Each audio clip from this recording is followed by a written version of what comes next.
ఎందుకు ఆ చిల్లర మాటలు మాట్లాడతావు? నువ్వు రాకముందే దేశంలో నంబర్ 1 తెలంగాణ. ధాన్యం ఉత్పత్తిలో, డాక్టర్ల ఉత్పత్తిలో తెలంగాణ నంబర్ 1 చేసిందే కేసీఆర్.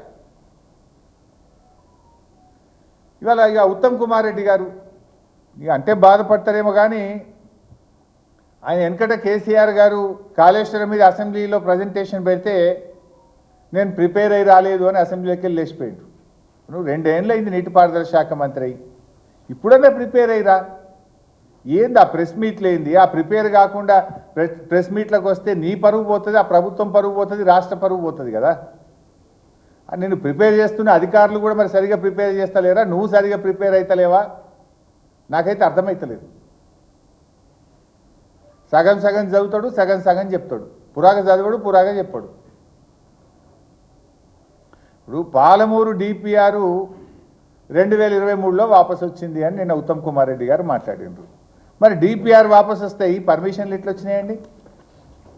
డిపిఆర్ వాపసు వస్తే ఈ పర్మిషన్లు ఎట్లా వచ్చినాయి? ఇగో ఇది మినిస్ట్రీ ఆఫ్ ట్రైబల్ అఫైర్స్ 17/7/2023లో పాలమూరు ఎత్తిపోతల పథకానికి 90 టీఎంసీలతో బీఆర్ఎస్ ప్రభుత్వము ప్రతిపాదిస్తే దానికి కేంద్ర ప్రభుత్వంలో ట్రైబల్ వెల్ఫేర్ డిపార్ట్మెంట్ ఇచ్చిన క్లియరెన్స్.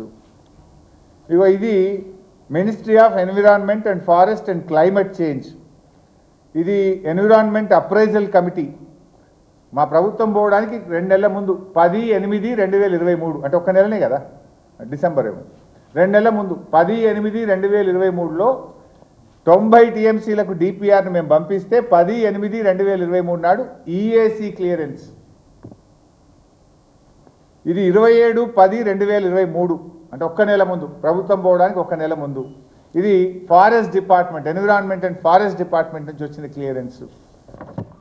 ఇట్లా అనేక క్లియరెన్స్లు, దాదాపు ఇవన్నీ క్లియరెన్స్లు మేము సాధించినాయి. ఆనాడు 2023 ఏప్రిల్లో డిపిఆర్ వెనక్కు పంపిస్తున్నాము అని మా ప్రభుత్వం ఉన్నప్పుడు కేంద్రం చెప్పింది. చెప్పిన వెంటనే